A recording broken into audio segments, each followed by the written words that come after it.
mic on. Turn your mic on. I think we are in. Turn your mic on. Up here in a minute. Yeah, usually I'm in the studio, but y'all get to see me in the bedroom.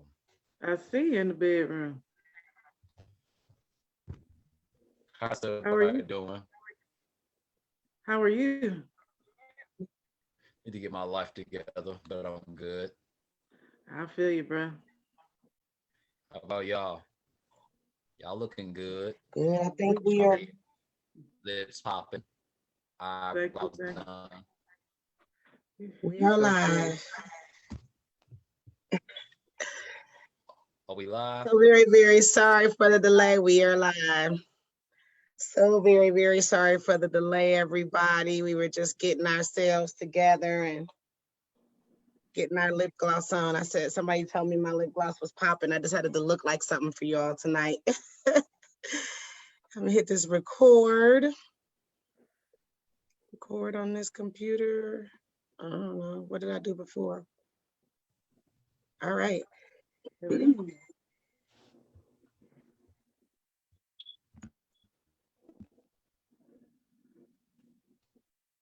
All righty. So we are in the building and I'm trying to monitor the Facebook. Everybody who does this, y'all know how this thing goes. We kind of in between Zoom and the Facebook. So you're gonna help me monitor the Facebook. Here comes Regina.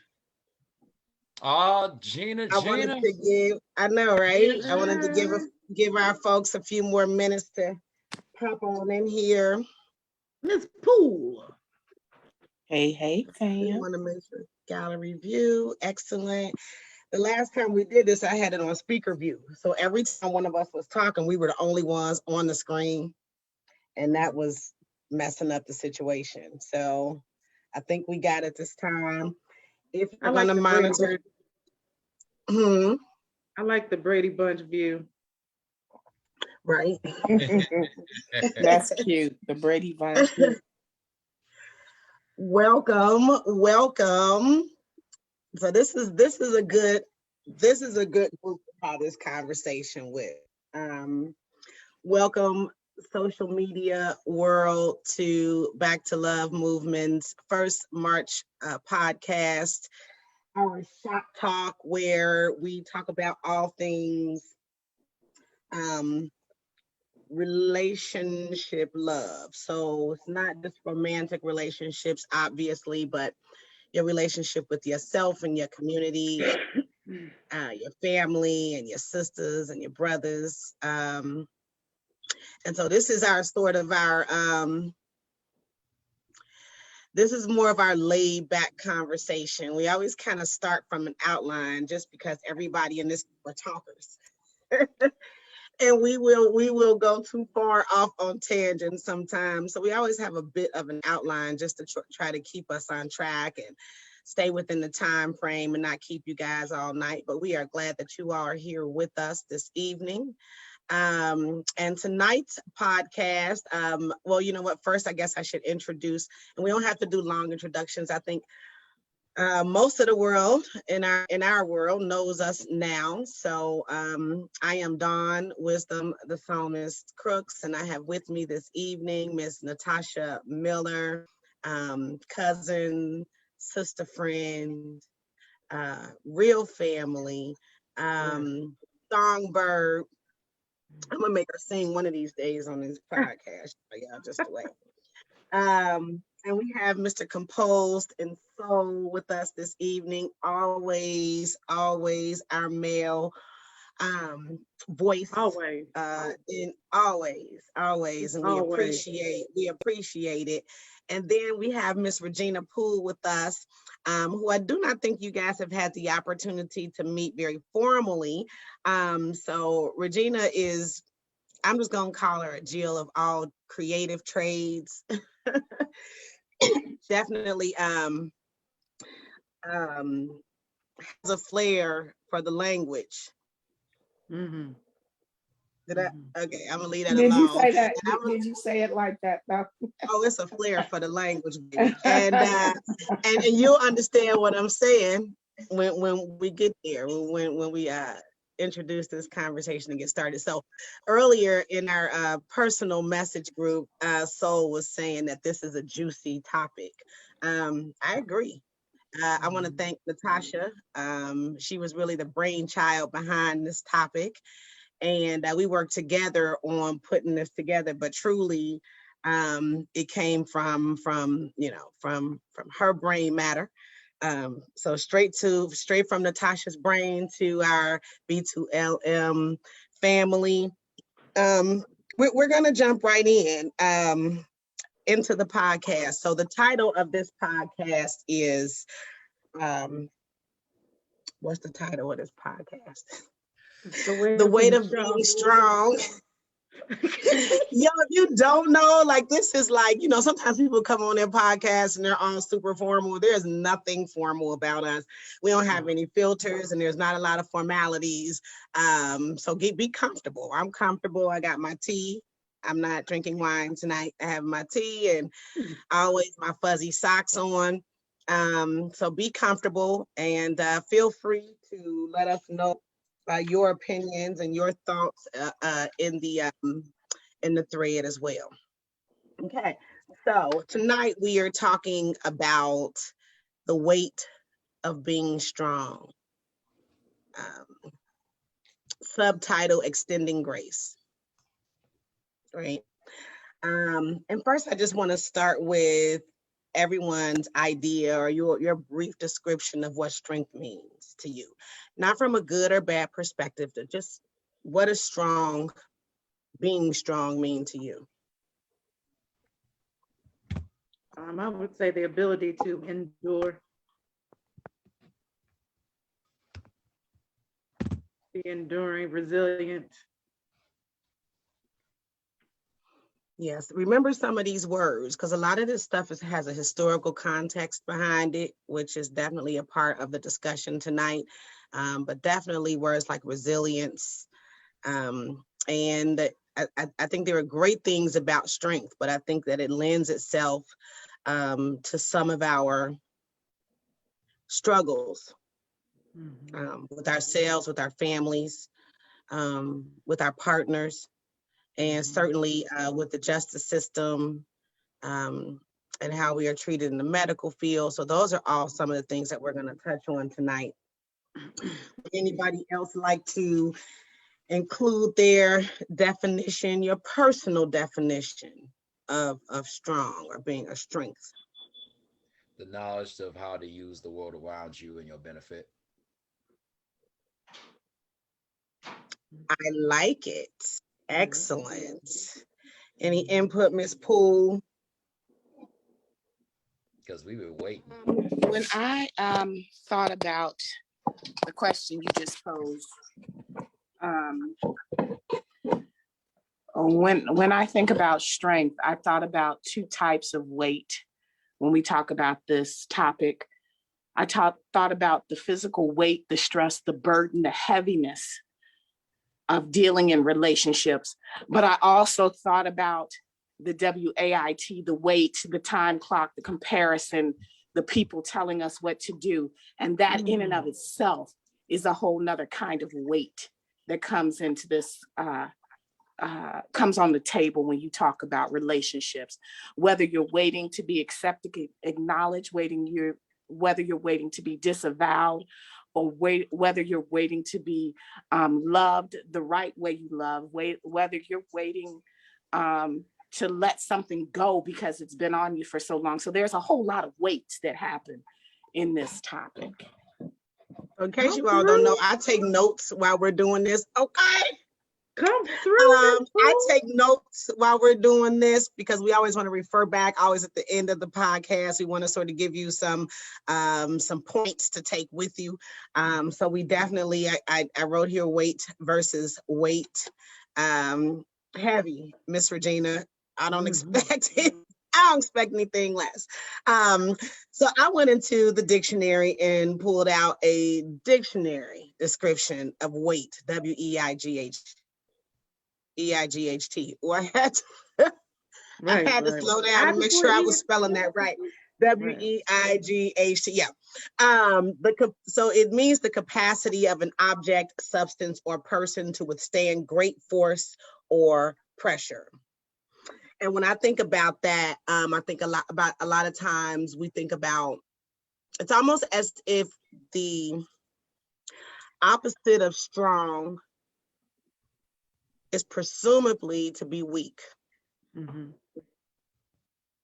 And I don't think that's what it means at all. I think it means that it doesn't mean that you cannot be resilient, that you cannot be resolute, that you cannot persist. It doesn't mean that you never need support. It means that you have the awareness to know when to be still, when to stop and breathe, to rest, to reach out for support when needed. There's strength in knowing when you aren't strong. There is strength in knowing when you are not strong. Giving yourself and others some grace and some space to stop and regain your footing and your composure until you can feel strong again.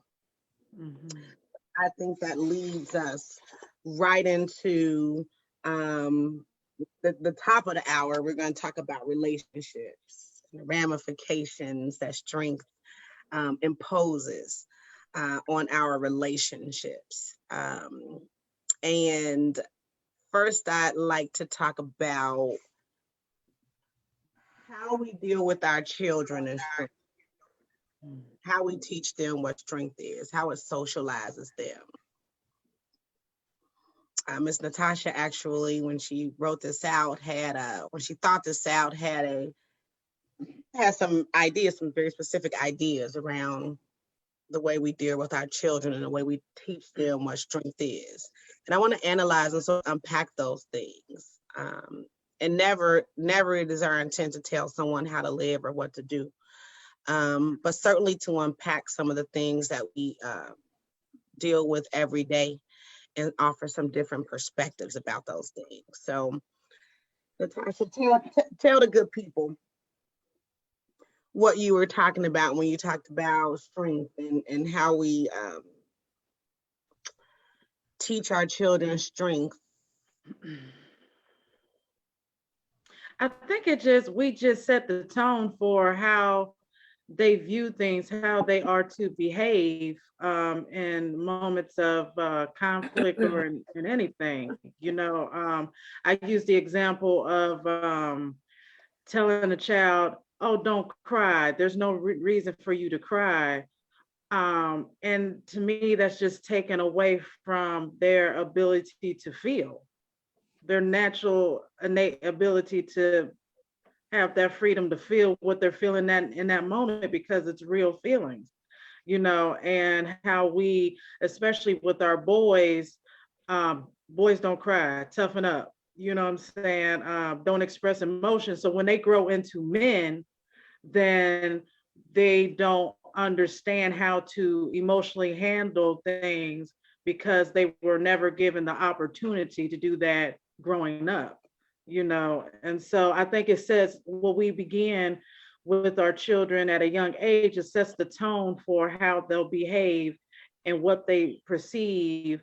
And it makes them, sometimes it can lead to us being callous in a way, emotionally detached in a way, especially I would say men being emotionally detached, women being overly emotional, girls being overly emotional. And you and I, Don, have had that conversation about, being in control of your emotions, how important that is and how it leads to how you deal judgment wise and things. So I think it just sets the tone for everything that happens over time in their life.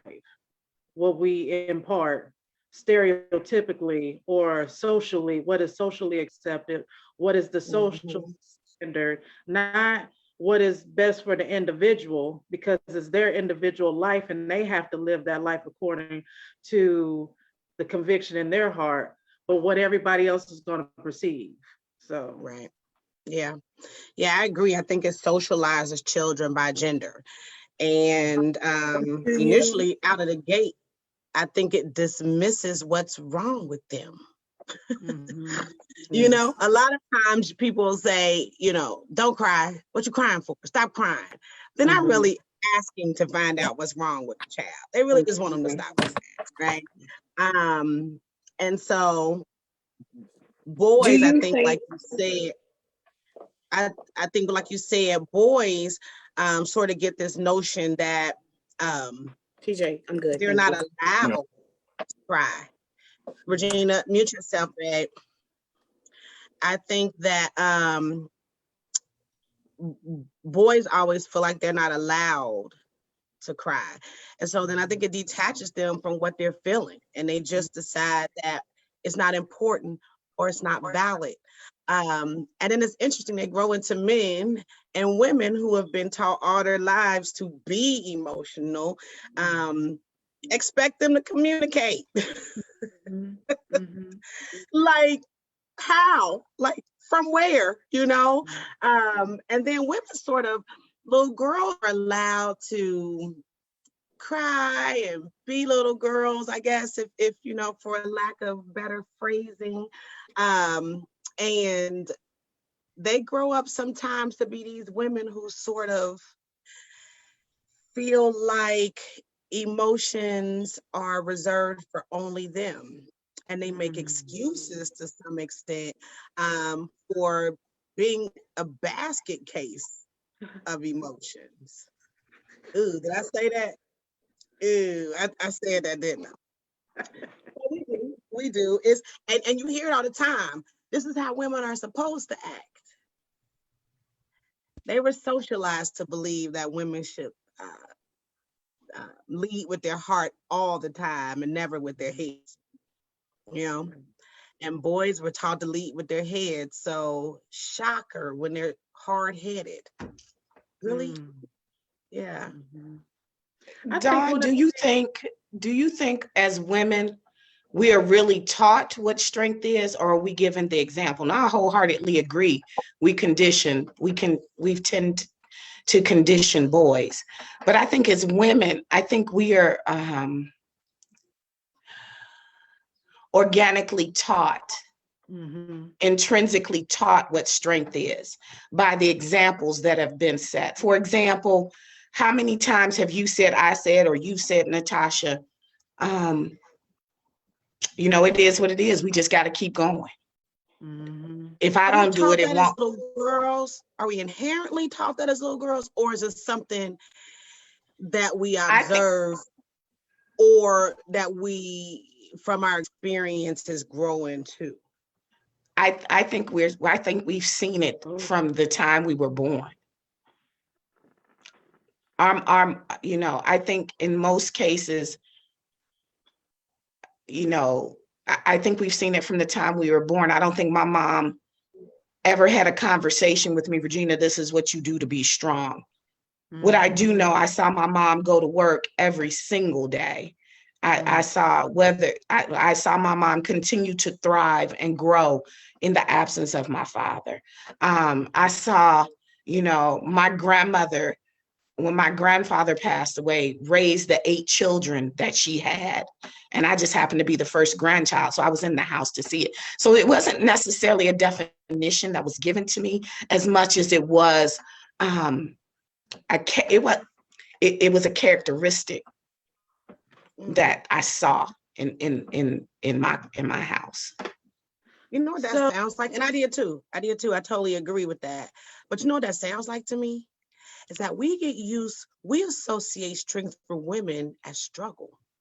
We do. That was the end part of what I was about to say. That's the end part of what I was about to say. And because of that, oh my gosh. So, you know, I love you, but because I'm about to say something that could sound a little sexist, because we are always the ones that are left behind to keep going. We're the cleanup women. We're the fix-its. We're the cooks. We're the creators. We, you know, So when the man is not there, it's never an excuse for us. But in the same light and respect, a lot of men are raised. They're not. I tease my grandma all the time. And, I tell you, grandma 93 years old, and she think pool is her blood. And I have to tell her he ain't. But we raise our daughters and we spoil our sons. Mm. We raise our daughters. And I have to be my own daughters tease me all the time that my son is my favorite. And he's not my favorite. He just happens to be the only boy. But, that's always in the forefront of my mind. I want him to be responsible, respectful, resilient. I don't want him to think, I don't want him to grow up with this air of entitlement or the world owes him anything. I think some things culturally speaking. I think that's interesting. I think and I agree. I mean, we've heard that all our lives, right? We raise our daughters, we spoil our sons, right? So then the question to me, it begs the question, can women raise men? And I always say no, and I'm sure I'm gonna catch hell for that. But I say no. I mean, but see, so these are the conflicts, right? We've heard 5 different messages that we receive as children, right? We raise our son, raise our daughters, we spoil our sons. We tell our sons they're not allowed to cry. Those, to me, when I hear that, that's a conflict of messaging that we were all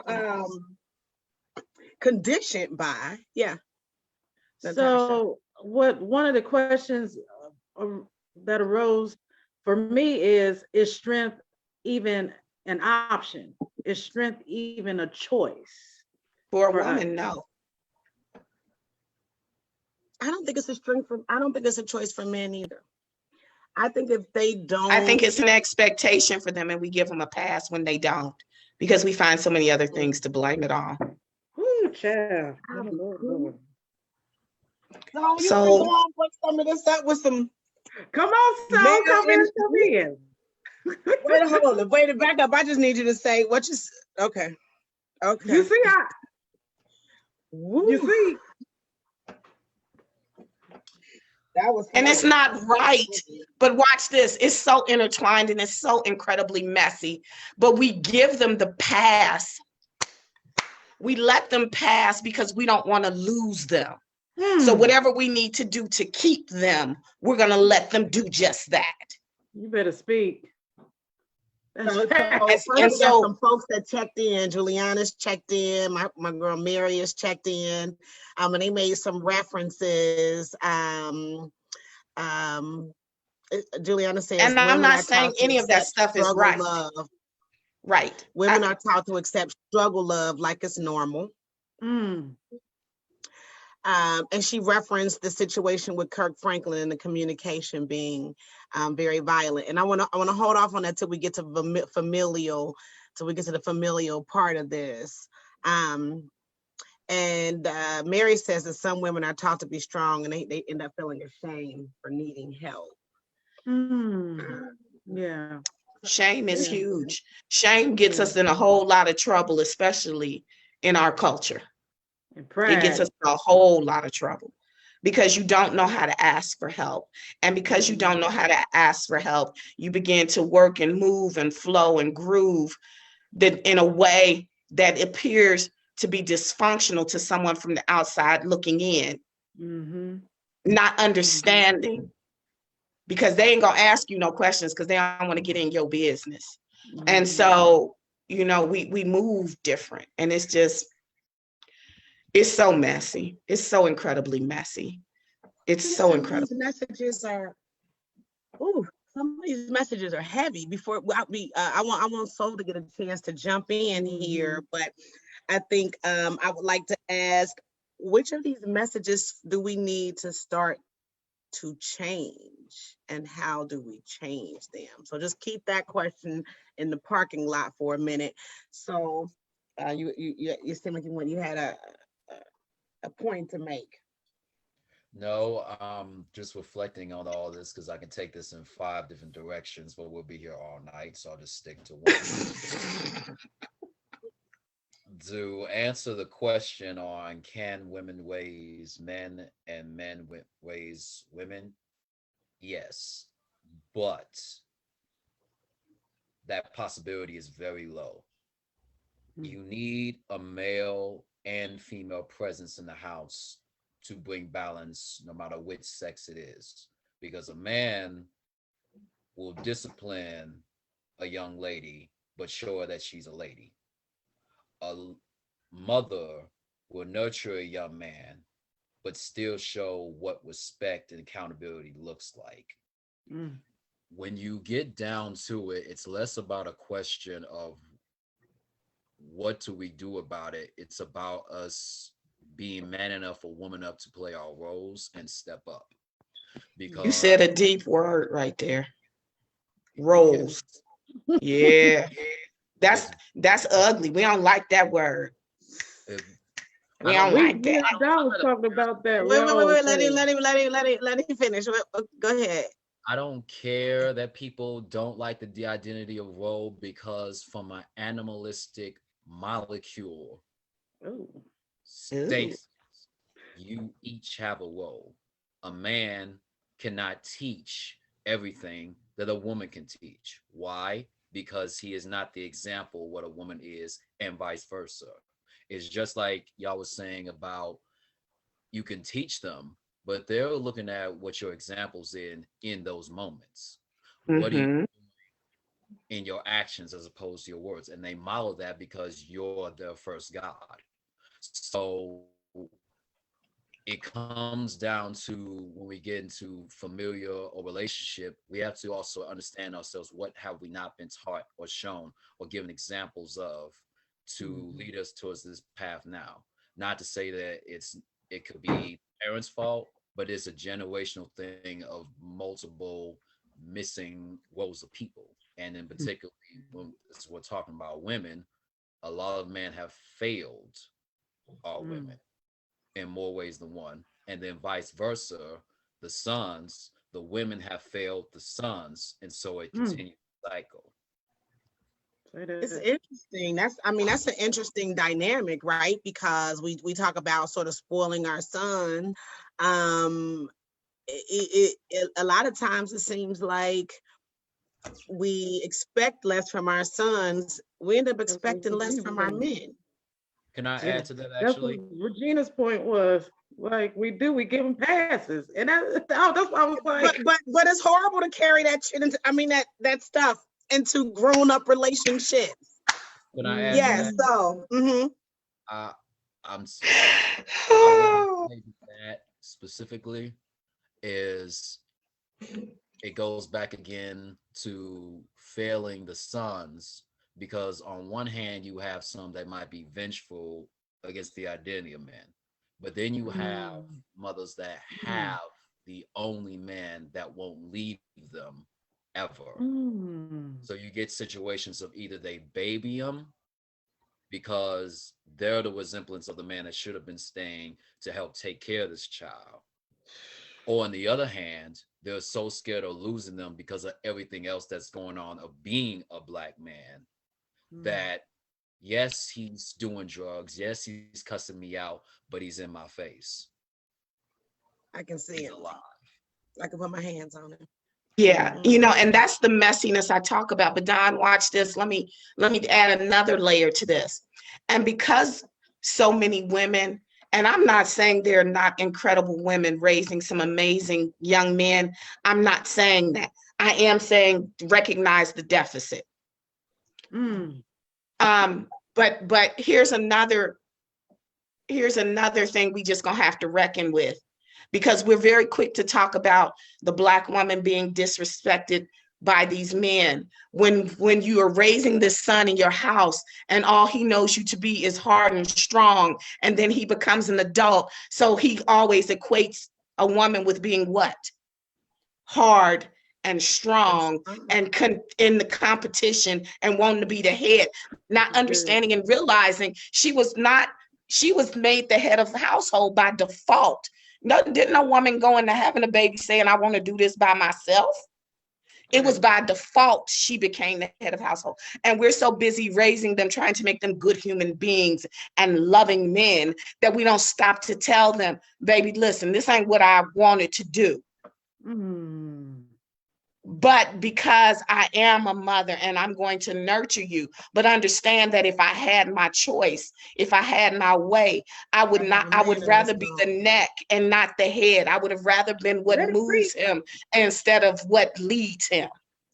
And so I don't think we talk about that whole dynamic, because we are very quickly classified as strong, as aggressive, as that we don't know how to submit. And some of us don't, but I'm just doing broad strokes here. And so those roles Soul talked about are absolutely, they're intrinsic, they're organic. We were born that way. And you know me, Don, I'm a little crazy, because I just feel like the only reason we were put in this earth was for a man. So for us to be without one is kind of stupid in my Gina brain. So that's just my Gina brain now. Well, I'm gonna lay a whole nother layer. I'm about to lay a whole nother layer on top of y'all. If we know as women, yes. Lady, don't you never miss another shop talk in your life. That's words. So I'm gonna say this. Hold on, Miss Jenny. I'm gonna lay another layer on top of y'all real quick. If as women, I'm gonna go back to a sentence she said. She said, no woman has a baby and doesn't expect to be a part of a unit. Right, a union, right? Whether it happens or not, whether it was an accident, whatever, the scenario that got her there, it ain't what we talking about. But no woman carries the baby for 9 months and doesn't expect the contribution, right? So if we notice as women, why don't we give each other more grace in situations where the man has left, but he ends up with someone else? How is it that the women in that situation, or at least the woman who's coming into his family, because it's his family, he has a child with somebody, that woman and his child is his family prior to you coming. So why can't women, and this is gonna get into a whole other relationship area, but why can't women give each other that type of grace then? Because we bought into the bullshit of there ain't enough good men. It's a whole bunch of good men out there. I've never subscribed to that. It's a whole bunch of good men. Our shallow asses, our shallow selves have just been taught we want ballers, and we want ballers, but we refuse to understand that wealth requires time. So he ain't got time to sit in your face and tell you cute all the time. We want somebody who got a job, but we get mad that he at the job all the time, and why can't you ever be home? Or you forget about gravity. I just sometimes this is another shop talk. Sometimes when we having these conversations, though, these layers happen. We always have an outline, but we move around in the space wherever that space takes us. So that we will be getting into a whole other shop talk if we go that far. It just made me think that if we know as women what we desire as women, then why can't we be strong enough? I'm gonna bring us back to strength, to give another sister grace in that space. Even if she's acting the fool because he ain't there. It makes sense. Yeah, I mean, so I don't want to beat up on women. I don't want nobody. We're not beating up on each other, Don, but we are calling each other to the carpet and telling each other to get that right. I don't think we're beating up on each other. For us to call it to the carpet, we recognize the silliness, the foolishness of it. But we want, TJ, leave that open, honey. But we're calling each other to the carpet to adulting. I have a possible suggestion. It's not an answer. It's just a suggestion. Thinking about the responsibility of a man dealing with women. This poet described about how men have dual responsibility, especially in this age. We're responsible for what we do and what we allow the women to do, because women are more prone to be right-brained, emotional, and men are left-brained, more to the intellect. We are thinking already ahead. Do we even want you in our face in the long term? Yes, this is cool for maybe a night, weeks, months, but are you really going to be there for me for the long term? And women especially in the narrative now of being romantic love is one of the strongest things needed in life. They're looking for just that instant settle down. So when that dream is broken, when they build it up in their head for so long, and they see you with somebody else that you're actually happy with, that's doing something to them. So it's a suggestion to me of the fantasy is not reality. So how do you deal with that? And depending on the maturity level of that woman, they might not be able to handle it as being a mature adult. But that's, I find that more out with everybody, especially as it gets back to what I said about where are roles. This duplicitous is happening. Do you know your role? I think the reason that role irritates people, the word in itself, is because people define it differently, right? So really what you're talking about are characteristics. When you talk about emotion and strength and those, you're really talking about characteristics. And if we just take it away from humans and just look at nature or even just the animal kingdom, right? Nature and animals deal with feminine and masculine strictly for the purpose of creation. Right. Right. And so it doesn't get all combobbled because they don't have, there's no emotion. It's strictly about creation and procreation. Right. And in that, in the biological sense, characteristics have to exist. It's the yin and the yang, the feminine and the masculine. They have to come together to create. Right. So I think what happens when you talk about roles, people in the back of their minds, they know you're talking about characteristics, but in the front of their minds, they start doing things like, and this is where the strength thing comes in. Girls do this kind of work in the house. Boys do this kind of work in the house. Those are roles. And those roles are not monolithic family to family. Characteristics are monolithic of people, roles are not. And so I think what happens is that people hear that role and it's like, I can put a toilet in and a water heater, but role wise, that's considered something to be masculine. And I'm gonna tell you the truth. Men have said that to me. It's intimidating. You're too strong. You don't know how and when to let a man do. And here's the reality of it is, I've lived on my own since I was 19. If my toilet needed to be fixed, who the hell else was gonna fix it but me? So it wasn't even about trying to step into a role, right? I had to, now I might have, here's what's funny is my characteristic, and I'm using toilet because it's the nastiest thing I could think that I ever had to do fix, right? My characteristic was in the bathroom like this, ew, that's feminine. My characteristic.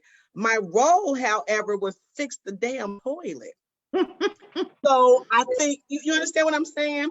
So I think maybe we can begin to talk about the feminine and masculine in terms of character and character traits as opposed to roles, because I think roles are interchangeable.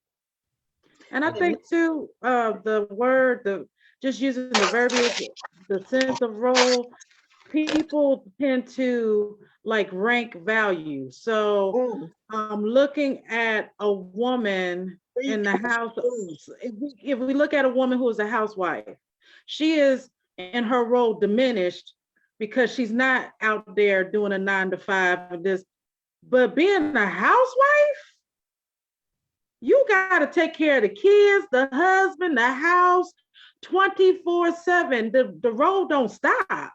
But we have this mentality that one is more valued or socially acceptable, or you doing more than somebody else ranked, right? So yeah. I think that's why when they hear roles, it's like you're trying to diminish me when you put me in a role, instead of respecting one's position and what is necessary in the relationship for that particular situation. That's the point.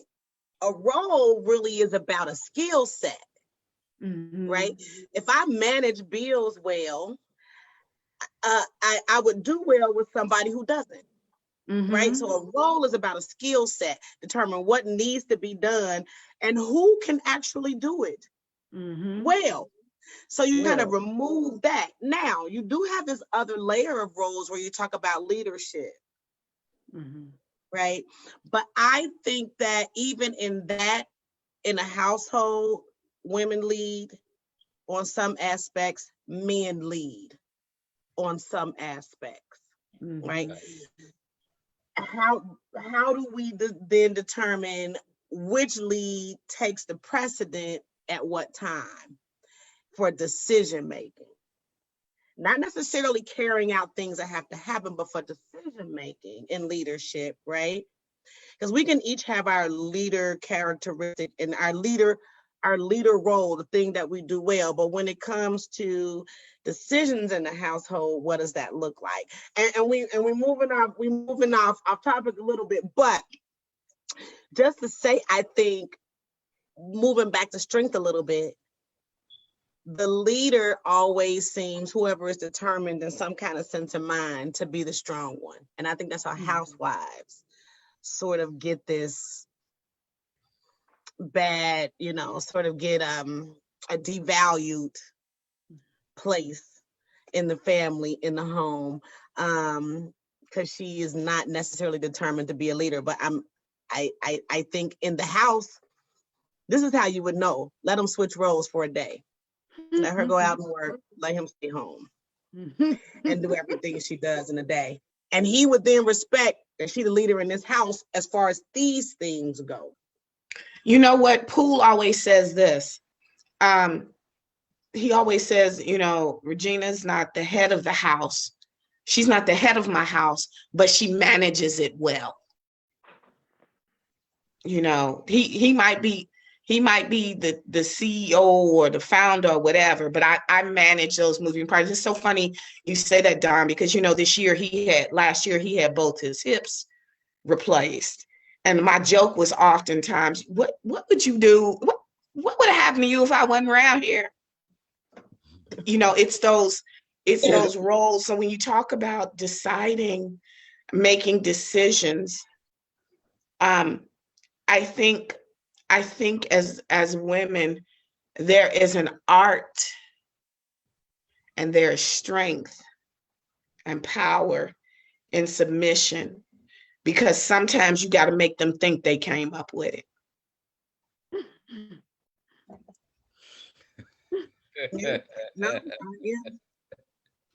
That's how it is most of the time.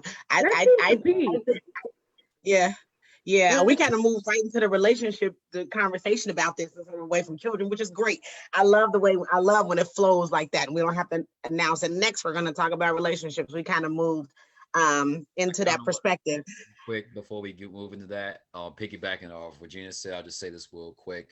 Along with characteristics, going on strength, learn what your strengths is and know what your weaknesses are, because vulnerability is strength if you know what it is.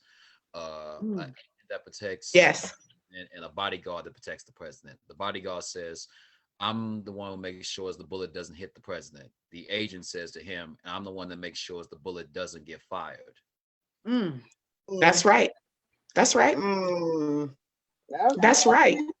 There's levels to it. These sometimes we move it so fast through these things. Sometimes I think y'all miss. That's why I'm glad we record this so that we can go back and hear some of this ourselves.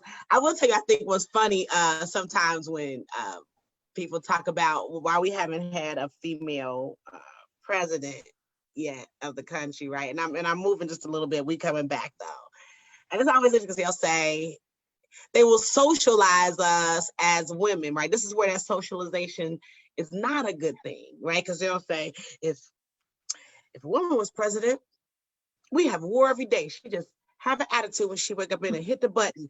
But men have been the only people that have ever started wars. Okay, I'm done. That's how I just want to put that right on, because that's what I think that's where I wanted to get to in terms of those messages, right? How do we sort of not necessarily change the message, but direct the message in a way that doesn't socialize children in one way? How do we get back to that, right? Because that shit carries itself all the way through our lives, and it doesn't always serve us. Or maybe the messages don't need to be changed. Maybe Well, I think the important thing is just to talk to your kids. Talk to communicate them, with not at them. Yeah. Talk to them and have an open conversation, not a closed conversation with your kids. Have this open conversation, ask open-ended questions, see where they are and what they view. Because these kids today are brilliant. Like my little 6-year-old god baby is amazing.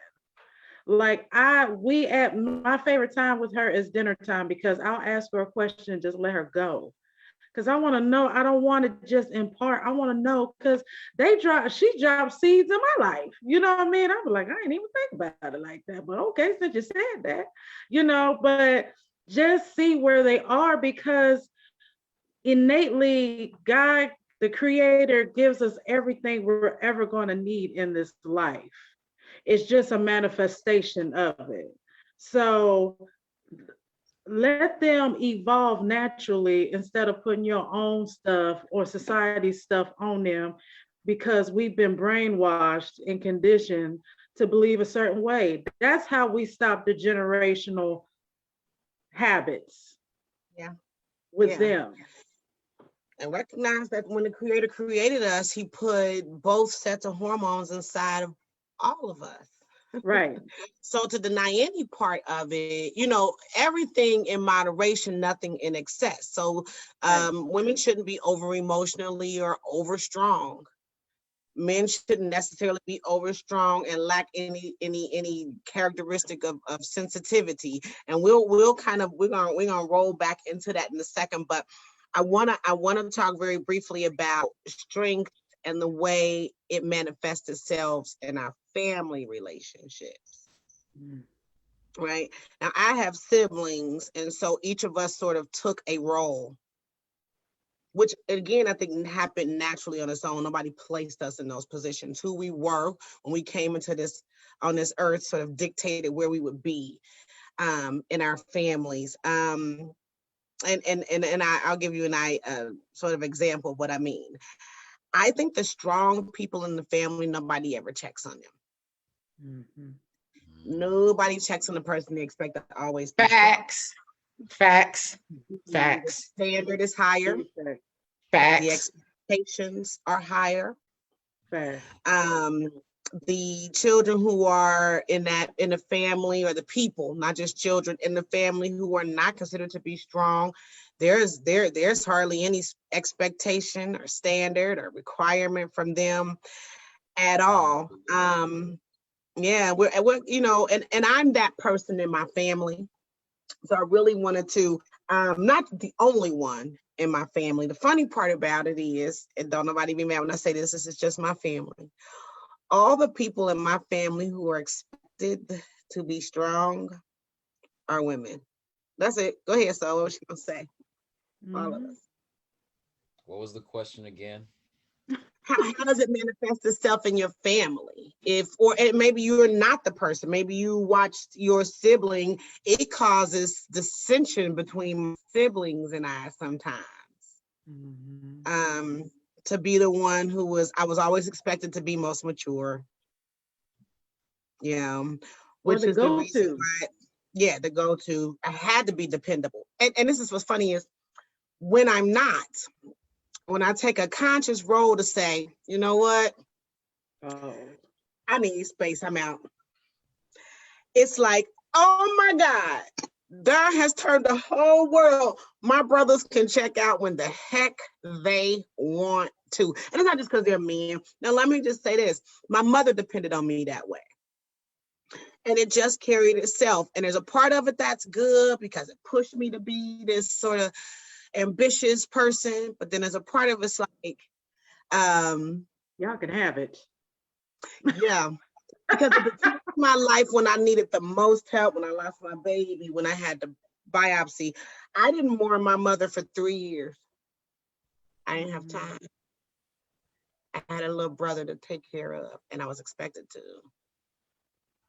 I didn't get to mourn her for 3 years. And that is a ramification of being the strong one in your family. So any thoughts there?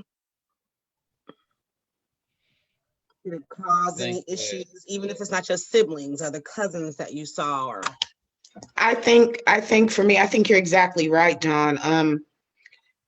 For me, it is always the expectation of getting over it. What you mean get over it? So everybody can act a jack monkey, but then when you poke the bear, I'm supposed to get over it. Right. Okay. Or what's wrong Why with you laughing, Don? You knew she was gonna do that. Oh, just get over it. Mm-hmm. Agreed. So So I you were think going to say sometimes something. oh, go ahead. Go ahead. No, no, go ahead. No, let the ladies speak first. It gives me I more think ammo. sometimes for the strong one, it leads to like self-destruction because it just becomes overwhelmingly too much.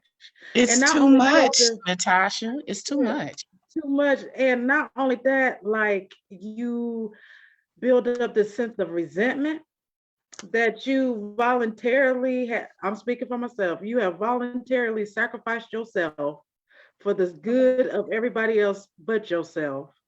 And now you are 41 years old looking back like, what the hell? You know what I'm saying? Like, and so, and you can't get back time. I tell this to young people all the time, make the best of your time because you can't, there's one thing in life you cannot get back. You know, selfishness is not always negative. Selfishness is a lot of times necessary because it's necessary for survival. You have to be able to survive out here. And if not, if you can't take care of you, you're going to self-destruct. You taking care of everybody else, your mind, you're gonna go crazy in your mind, your body's gonna break down because of the overwhelm and stress that you're putting on your high blood pressure, you know, susceptible to diseases because your immunity is compromised because of stress. It affects your whole being. This It really unrealistic. does. It does. And you know, Don, you and I talked about this briefly yesterday. But then if you're like me, you get to the point and you realize that folks don't even realize how much you are there for them, how much you go out of your way for them. And you come to the realization that you're gonna have to start, you know, I put a meme up a couple of weeks ago and it says, how you gonna feel when I pull a you on you? You know, it it Hello? it it it is hurtful. And we carry it around, and that level of resentment when you give more than you know, the The level ROIs of in relationships they listen is Poe. And I have to, I began to have a change in my mind and the way I move yesterday. And I said, Don, it is not selfish to say no. It is self-care to say no in many cases.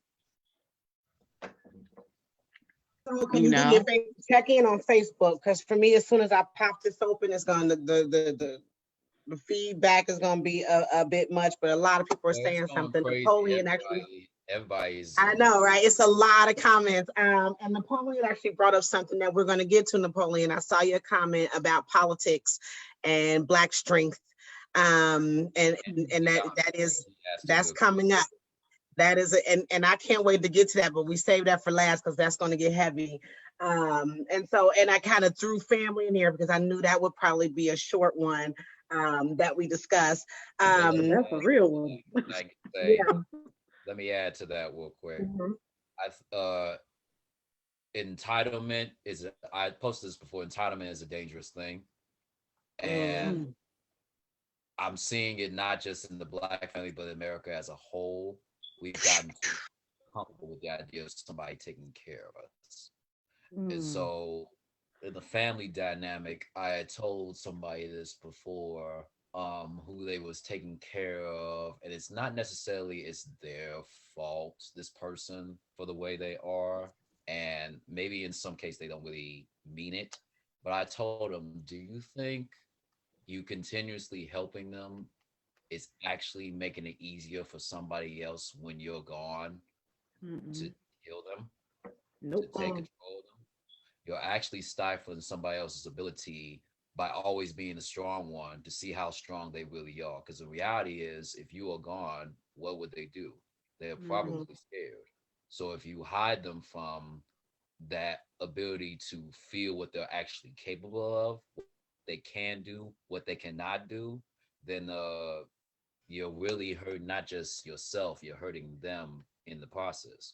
Because once you're gone, they ain't gonna know what to do. And the truth of the matter too is, so I'm going to piggyback off of what Soul said.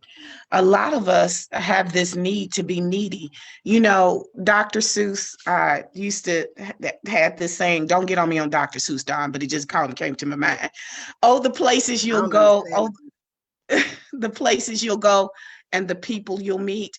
A lot of people in our community, we have a lot of first responders in our community. These are the people in our lives that only show up when crisis is around, because you can't find them no other time. You know, we have a lot of uh uh uh remodelers, home remodelers in our lives. These are people that show up when all hell done broke loose in your life, and they want to come tell you how to fix it. And they gonna knock out some walls and gut some things. You know what I'm saying? And so we have Why we that have all house is these in different. shambles. But yeah, go ahead. Yeah. Right. Leave your stuff in the shambles. Like, why the wall uneven now? But anyway, and so but it's a need to be needed, because some of us are so afraid to be by ourselves or to deal with ourselves. So we reflect and deflect onto other people because we think something is so wrong with us for us to feel hurt, despair, loneliness. It's okay to be angry. Mm. It's okay to be mad. It's okay to be hurt. It doesn't make you foolish. It doesn't make you weak. It makes you human. Human. But we have somehow or another alienated humanity out of our culture because we want to be from Krypton. And everything in this life is kryptonite. And when it hits us, we cower. Mm. Yeah, that's the thing that tells us that if we stop, the world's gonna stop.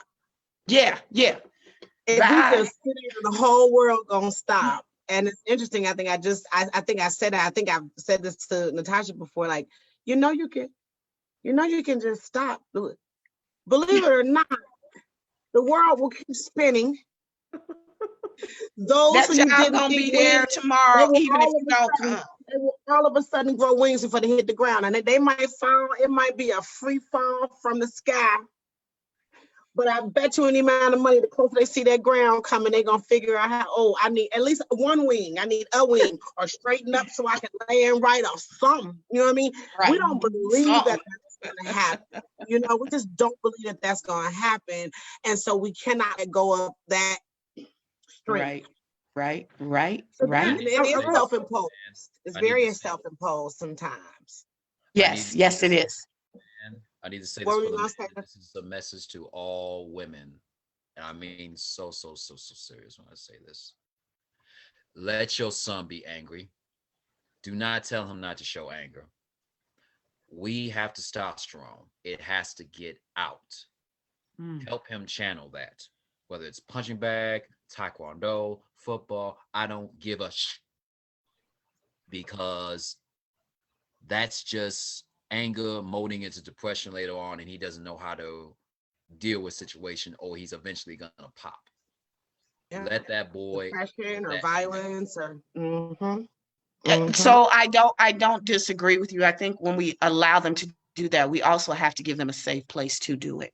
You have to give them a safe place to. Yes. We got to give them a safe place, because my sweet boy, who will be 19, y'all will probably look at him and be like, that is a grown man. No, he's not. He's a Yes, he baby.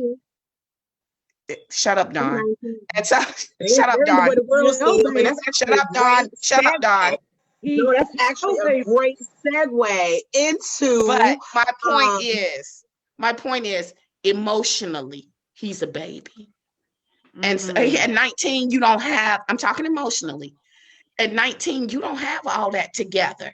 You don't. neither do women. We We don't. just think we I'm do. talking about Nobody ever all told of us us. we did. Yeah. All of us. But when you see a Black man get angry, though, the fear that it evokes in the Mhm. non-Black community, the response is completely different. So So we got to give them that's the a segue. safe place. We got to give them a Okay, safe so place. Yeah. So that is the segue really into how the world views our strengths and the contribution the narrative of our strength has made to racial disparities, inequities, treatment in the medical field, how our movements are seen as radical, as violent, as savage, as uncivilized, and it really just pushed for civil rights, you know. That narrative has lent itself to the racism that we experience in the world. And so that's what I was talking about in terms of changing those messages for our understanding, right? It's not that our strength, it's not that the Western world created the narrative of our strength. They used the narrative of our strength to put us to create these. They didn't create it, right? They came over there and saw a native, these people who had learned to balance, you know, themselves, their you know, so this tribal living, right? They came over there and they thought these people have a physical and a mental strength that we've never seen before. And they took that narrative strength and created it as something else here. That's why slavery was brutal. That's why police brutality is continuously excused. That's why when a woman or one of us goes to the hospital and a woman, you know, when we talk about infant mortality, do you know how many Black women have lost their babies on the table because they're telling the doctors that there's this pain I'm feeling, something is wrong? And the doctors simply refuse to believe them because there's this narrative that has been written about our strength, that we're stronger than that. That's not what she's feeling. And so how does that strength, those messages of strength, or not just how, but let's talk a little bit about how it contributes to racial disparity and inequity in our community across the board. And I'm gonna try not to get angry. This puts a hurting in my spirit. So I'm gonna let y'all take this, and I'm gonna sit back for a little while and just listen. I'm angry. It's literally, go ahead. No, I was just saying I'm angry with you. Go ahead. I was just gonna say it's literally disturbing. It's literally disturbing. Some of the things our ancestors have had to endure as far as experimentally, as far as in the medical profession and just period. It's disturbing. It's like soul wrenching. And I think back to the question about this world and how it views our strength, it's reliant on it. America was reliant on the strength of the Black man and the Black woman. It was reliant on our physical abilities. It was reliant on our creative abilities. And we've seen over time our contribution to the world, to the globe, not just this country, but to the globe. Because whatever happens here expands out. Whatever happens anywhere else, it expands out. you know, and a lot of times we are attached to it, even though we don't get the credit that we deserve for it.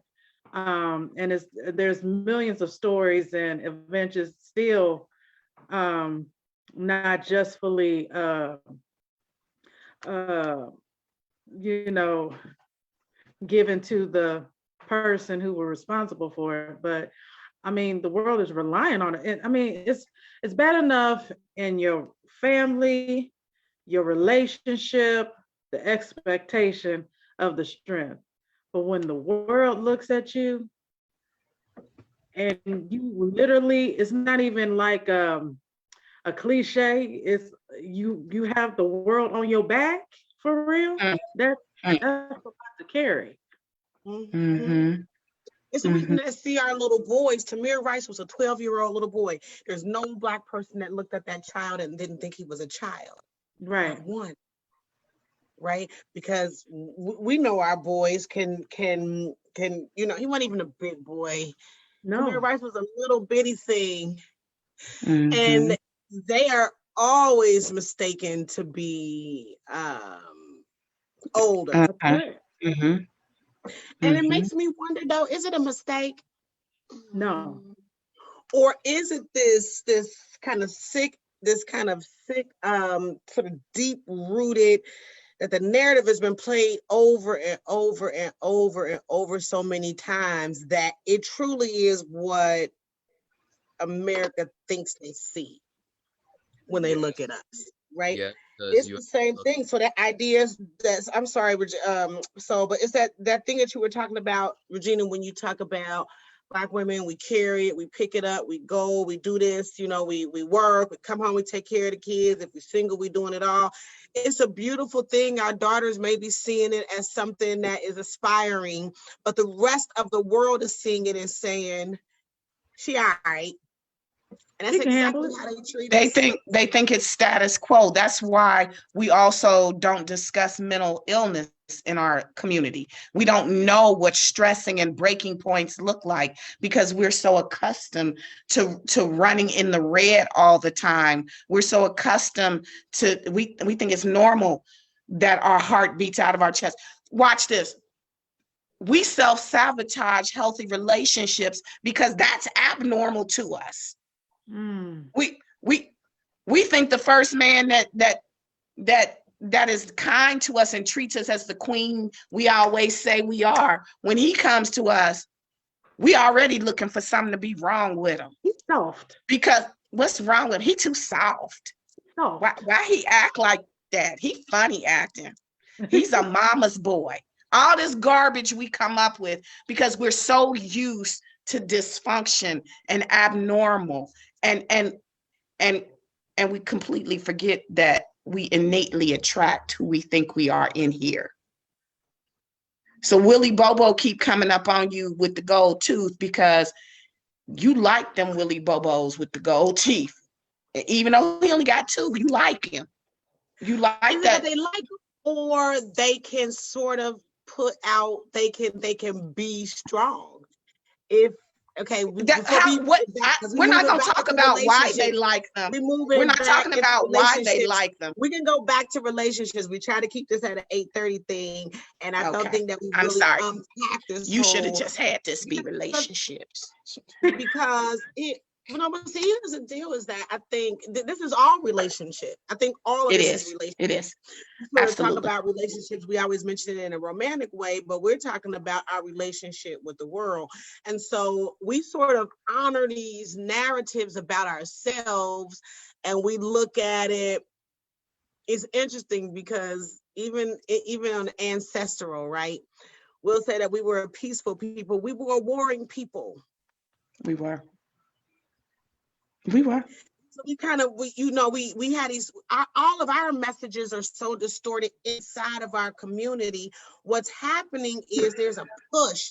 The walls start to push in on us from our own narratives because we're not paying attention to how the world is translating those narratives. Don, can I ask a question? And I hope the super woke don't come for me when I ask this question. So everybody that's super woke, be quiet. But here's my question. Is it that I think it's a little bit of both. I believe we are a peaceful people, Don, but I believe we are warriors. And that's two different things. And as warriors, we were absolutely unequivocally equipped to annihilate, destroy, and conquer, right?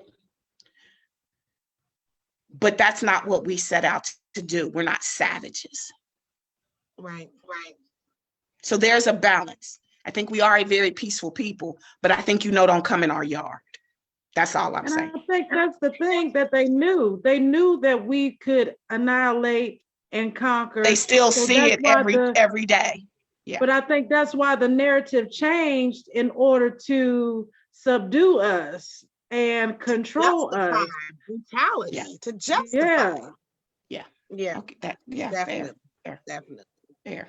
So you had your hand up several times. We don't want to leave you out. Like these mouthy women, I can't get a thing in. I patiently wait. The warrior patiently waits.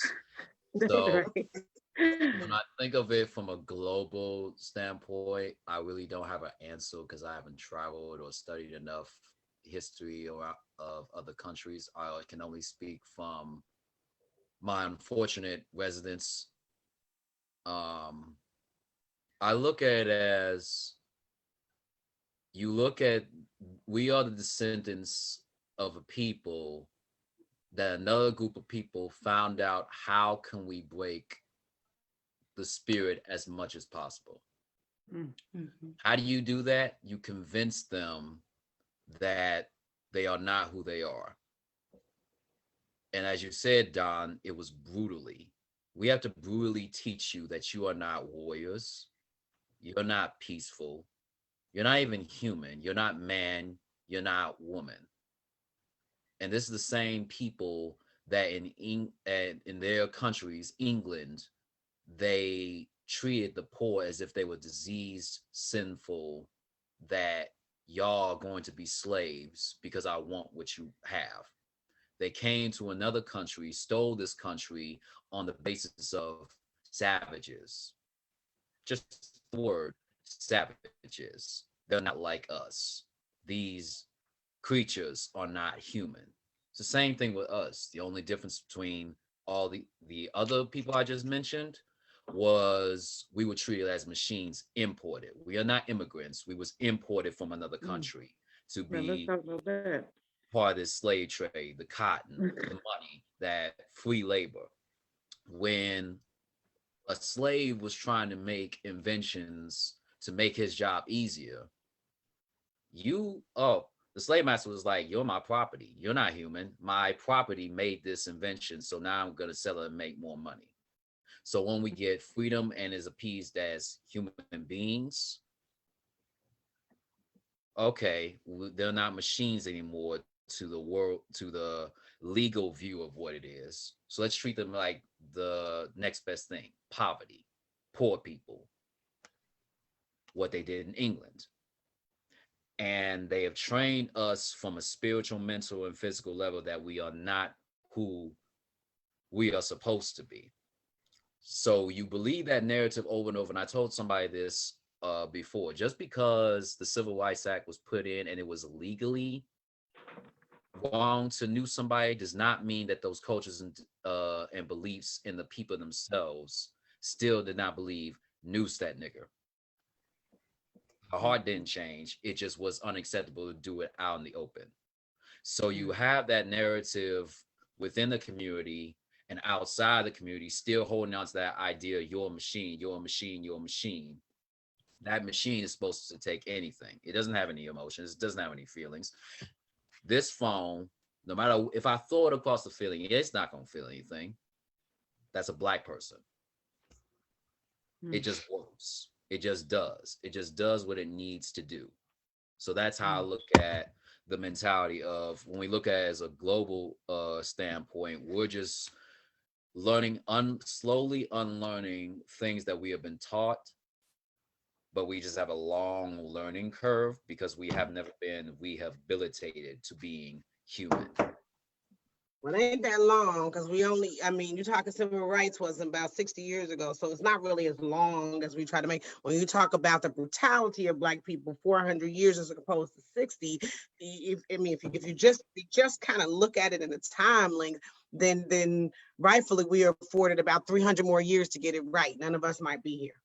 And that's all. Not that long, but I just mean the mental. But think about that, right?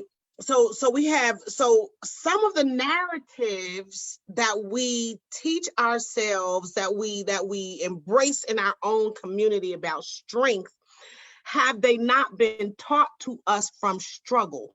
And so that's what I mean. Juliana said, or somebody in the thread said, we've been taught that struggle love is normal. Mm-hmm. So is that different from the way that we view our moms, who were these strong women and they went down and they put the weight of the world in their back and they cooked and cleaned, they did all these things? That's struggle love. Mm. Is it really a representation of strength? And so I think what's happening is do we know what strength is? And in the beginning, we started off by saying strength is the ability to know when you should be still. Mm. We haven't talked about stillness the whole time. That's why I started with that definition, because I knew we would sort of start talking, we would sort of honor the strength in a way that may not be helpful for us, and how much of the idea of strength has been affected by where we live, right? And I'll end with this, and we can take it where we want to. In Jamaica, there's a community. The idea of communal living is strong, because everybody depends on everybody for everything. They were colonized like we were colonized. Okay. The difference is their oppressors did not live with them. So a lot of their natural culture has been allowed to exist for them because they were able to maintain it in their communities, right? The people who colonized them are the same people who colonized us. Great Britain. It was during the British Empire. They were the empire at the time. The difference is they couldn't live in those tropics. They couldn't live in it on a regular basis. So they left the poor white people there who didn't own anything, who didn't own any of the sugar cane, just as overseers, and the people who held the power and the narrative were elsewhere. We, on the other hand, lived here with people who created a narrative for us. And in that, we lost our idea of community, because we real strong as individuals, we kind of weak as a community, right? So the idea of community just dispersed for us. It literally just blew the hell up. You know what I mean? Because we had to live with our oppressors. They created some of what we teach ourselves in terms of strength was a created narrative. Mm-hmm. Would you agree or not agree? I agree. So I think also to add to that, what happened was, that saying there's strength in numbers. Well, our oppressors created that there's strength for us in being divisive. So this is how colorism came into play. So, or what they would consider the Black elite. So there was, when we think about the establishment of our educational systems, and in the beginning, it was only meant for a small sector of us who the oppressors convinced to believe, now you are the special Negro. You are the ones that's going to go out to be the bankers, to sell the insurance to your people, the doctors, and evolve in that way. So we started having the mentality of, yes, we are the elitists, so everybody else, they're the others. But we're going to stick here because eventually this is going to be the best for our people in the long run. We are the ones that set the example. So that mentality of separate and unequal, but it's going to eventually be for the good, was a downfall as well when it came to our community, because that there, the man who worked the land was just as essential as the man who did the numbers, as far as economically, banking wise, but one, because of status. I was watching something yesterday where, especially where the slave woman was raped and she had offspring from the master. Those children were given a certain inheritance, and they would take those monies, and they would, and of course they were lighter skinned because they were biracial, and they began to look at them differently than what we considered like the field hand, so it was a divisiveness that was created among us based on, again, we talk about this narrative, and so I think the important thing, and we hear this today, but it's really essential. We say a lot. I think in our community, we say a lot and we do little, and I guess it goes back to the sister Regina talking about the woke folks. I feel you on that, because as much as I love my ideologies and stuff like that, like we need more than that. Like it's more than a aha, what I'm saying? Like do something with it. You got the knowledge, do something with it. Don't talk about it, be about it. You know what I mean? And that's all you hear is talk, but when there's a time to do, oh, well, And here's the thing about the do. Here's the thing about the do, Natasha. And because I can remember, you guys might remember when Dawn first came up with the whole concept of back to love. Here's the thing about the do. My do may not be your do, may not be Soul's do, may not be Dawn's do. All of us have a different thing we bring to the table. The issue is bringing it to the table.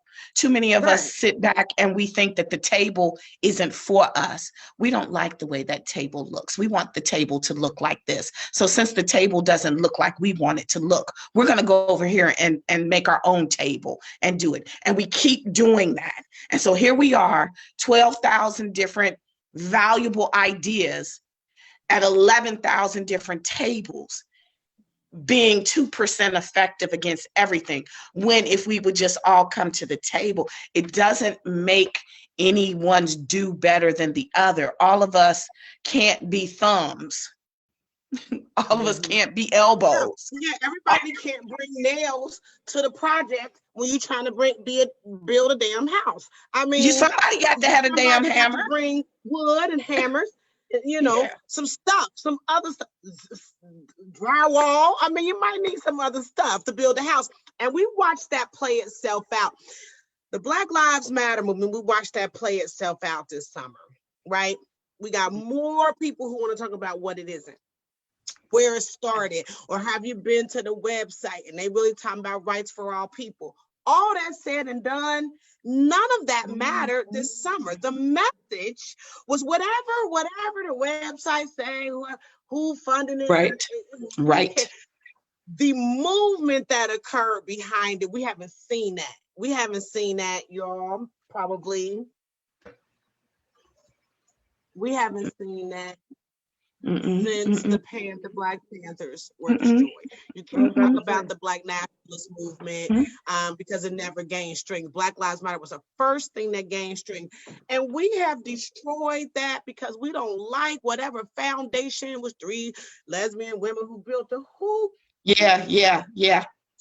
I mean, seriously, who cares? Now, all jokes aside, because what that allowed them to do, so now we kind of get back to this idea of the way America received it, right? It's funny because everybody else always seems to see the strength in something that's happening around us except for us. Right.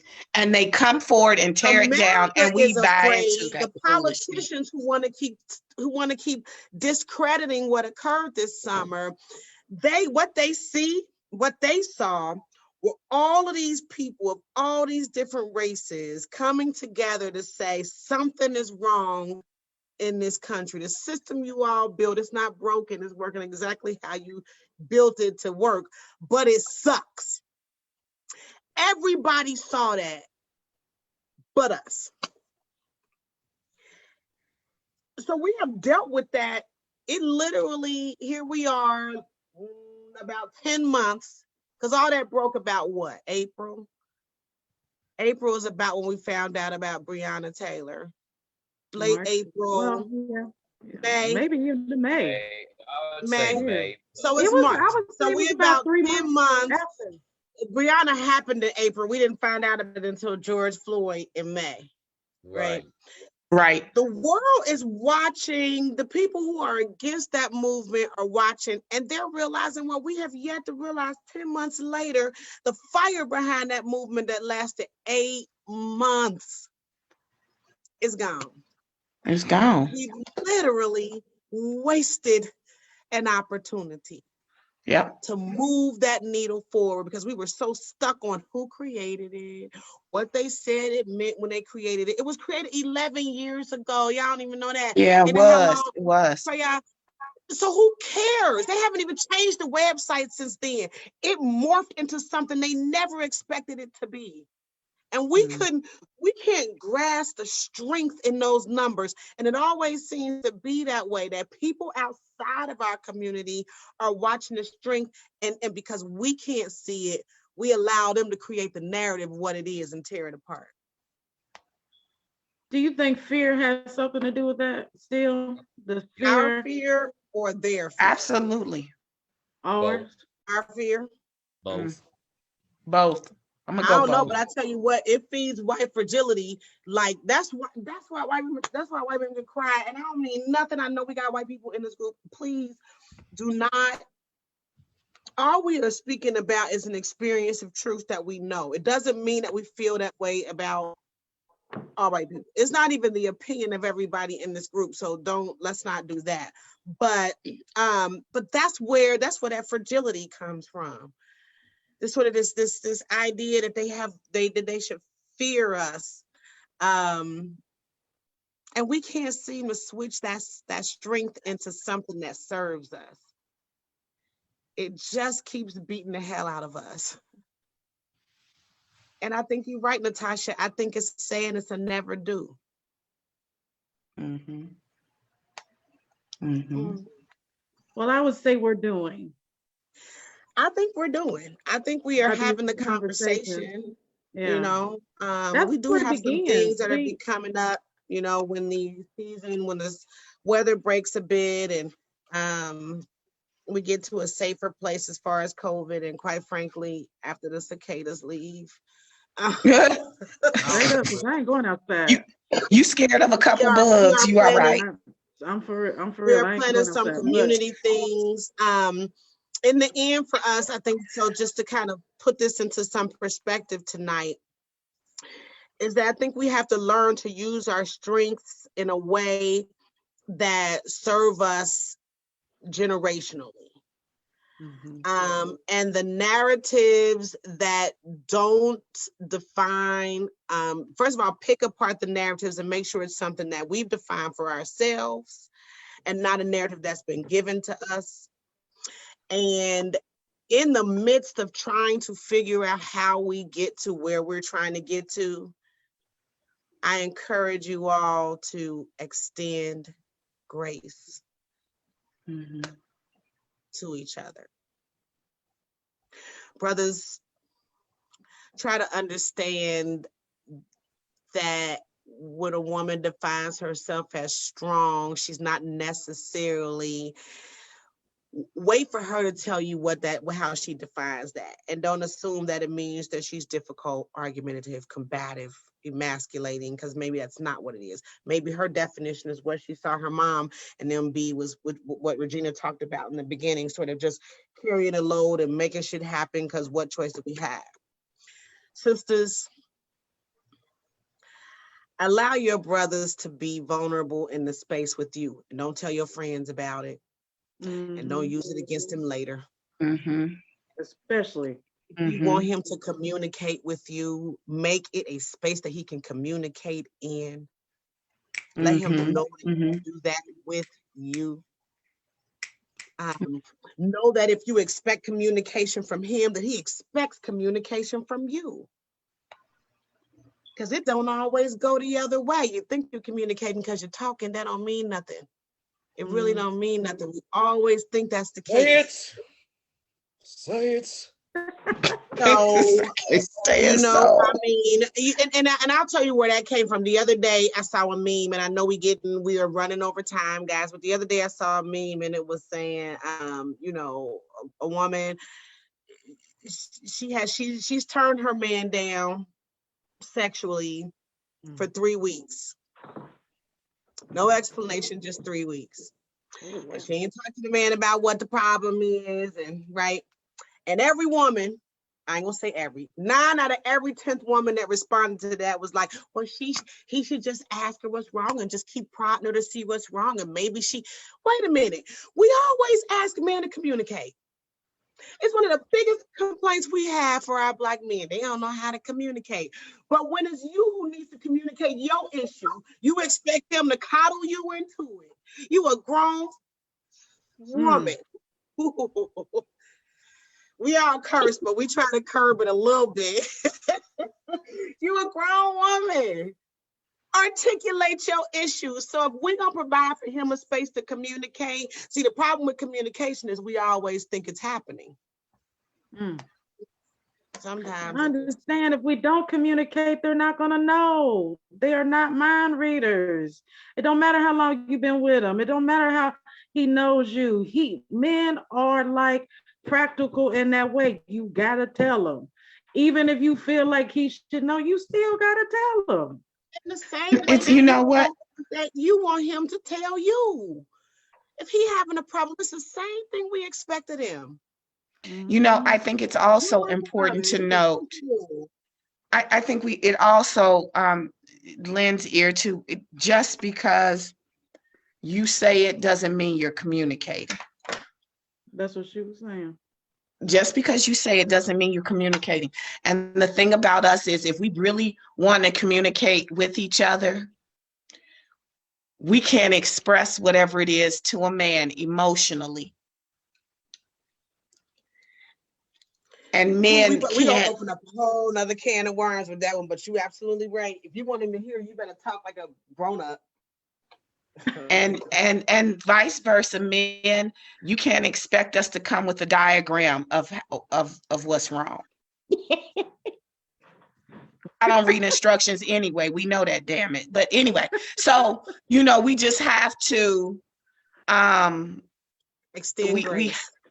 Yeah, absolutely. Extend grace. I think that's our conclusion. I think in all circumstances, if we stop for one moment and really put ourselves in the other person's shoes, how they're feeling, how they came where they are, and allow people sometimes, first of all, to just define for themselves what strength is, and then let them take off their capes.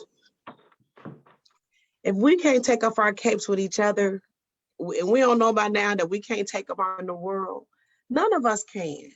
Male or female, none of us can take off our capes when we leave our door. It's a part of our uniform. Whether it's the way that you talk when you're at work with your white friends. Okay, stand I'll put a cape on. So when we get home to our people, when we cross cross back over the tracks, to use the analogy, extend each other some grace. Home should be the one place you're allowed to take your cape off. It should be safe. It should be a safe. And when your sister is falling, your brother is falling, be there to catch them. Like I will say, for example, so I'm a nurse by trade. So, I work in a doctor's office where most of the people that work with the physicians are medical assistants. First of all, they don't even want to acknowledge you for who you are. And there's no knock against any medical assistant. They're registered, they're certified, they went through training. But when you are a licensed professional, call me what I am. And so I have been sometimes like the only Black person in the room, in the office, in the area. I have this sense of pride where I make sure that I do everything in excellence, because of the expectation is that I'm There's that not. strength. Right. So I have a friend that I work with, and this is how they separate you. They'll favor one over the other. So one is ostracized and one, oh, we just love you, this, that, and third, blah, blah, blah. So sometimes I would to each other too. uh, We do that to each other too. yeah, we do. So but being older, mature, you see what's happening, and so you're like, okay, whatever. So sometimes when she, like, for instance, if there's a skill, we do a lot of phlebotomy, and if there's a skill, she'll jump to ask one of the other people.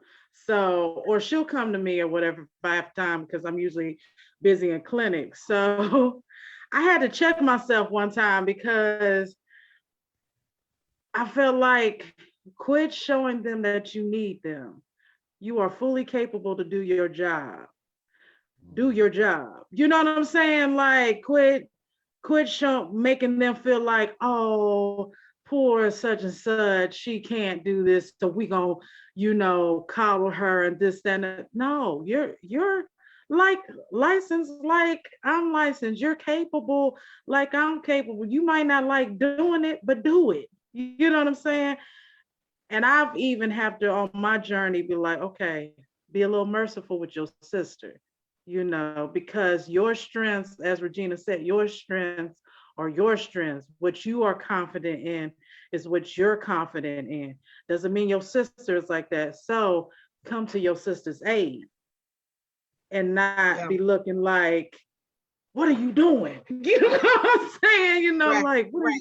are you doing? Like, I mean, that's extending grace. That's exactly what it is. You extend grace, and on the reciprocal end of that, receive the grace you're being extended, because it doesn't work if it's not being received.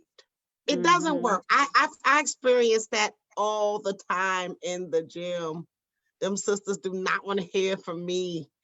And I'm trying to tell you, your knees gonna hurt later, girl. And they don't want to hear from me.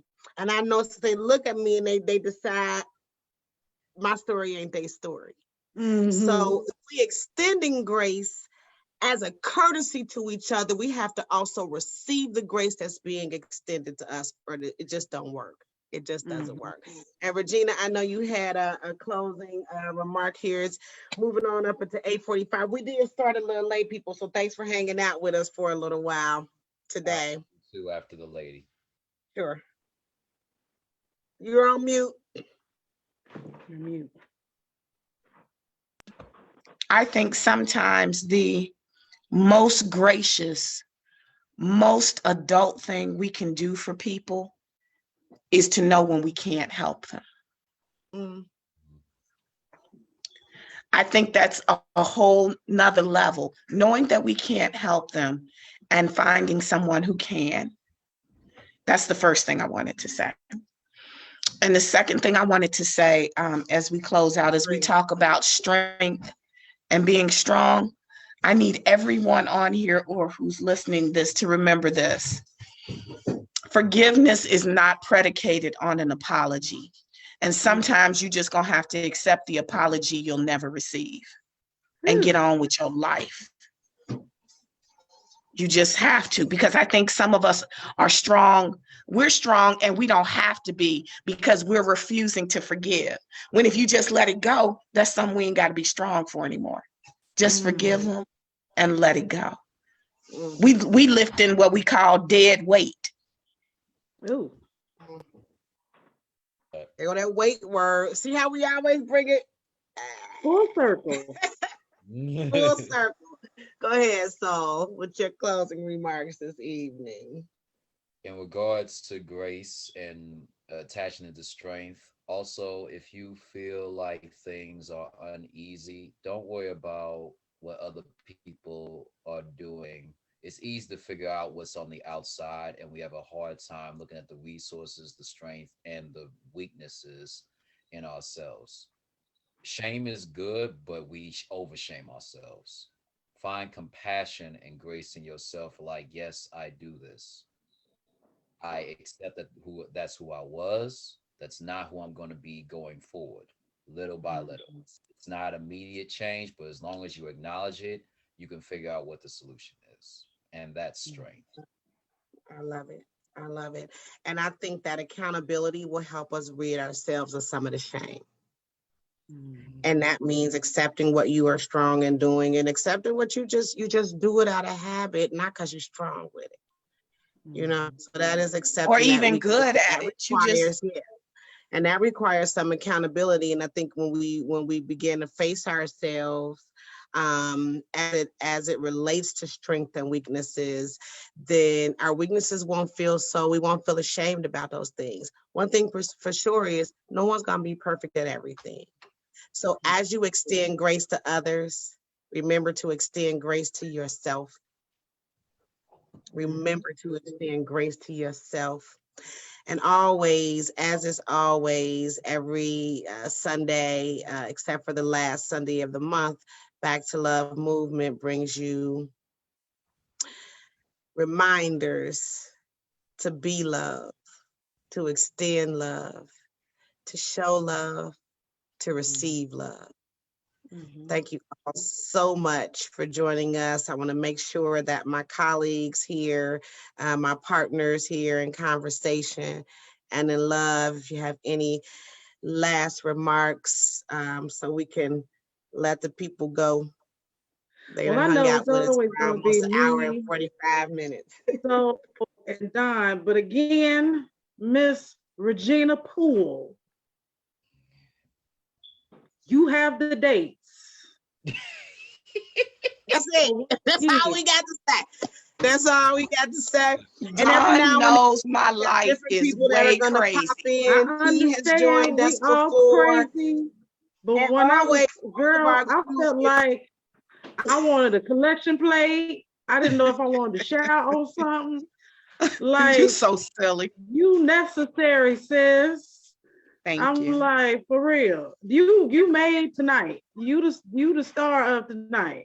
You No, made not tonight. at all. Yeah, We no, shine seriously. together. It We ain't no, I shine ain't saying together. it like that because of course because they we know ain't us, they saying done like that, seen us. but I'm We need just to see saying you. like it's imperative because it takes a person to be able to evoke thought out of people. And when you have that gift to evoke thought out of people, this is what makes this even more imperative and even stronger.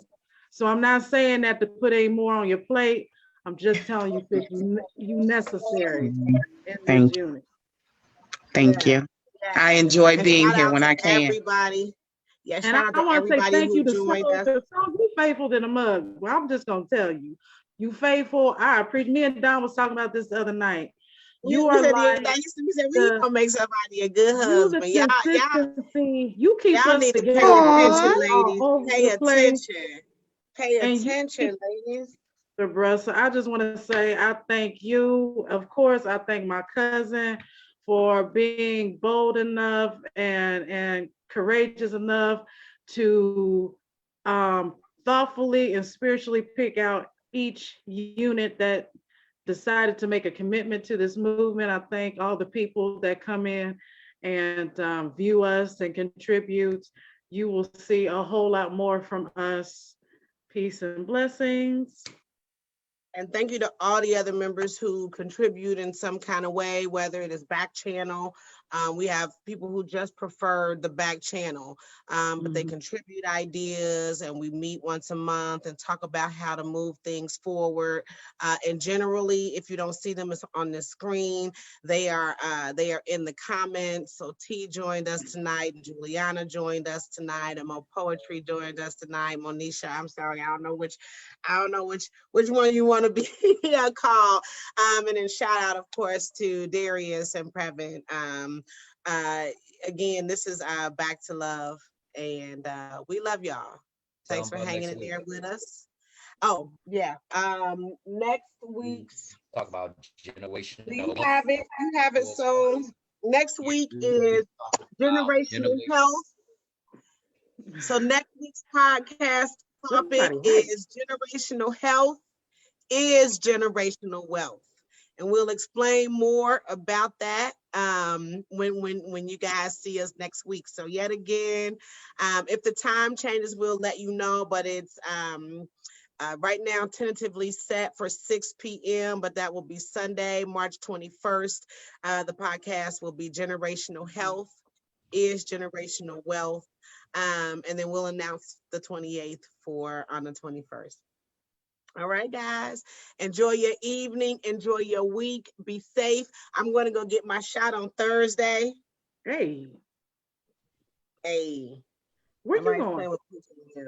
CVS. We'll talk about it when we get out here. So yeah, so enjoy your week, you all. Please be safe, and please remember to love each other. Peace. All right.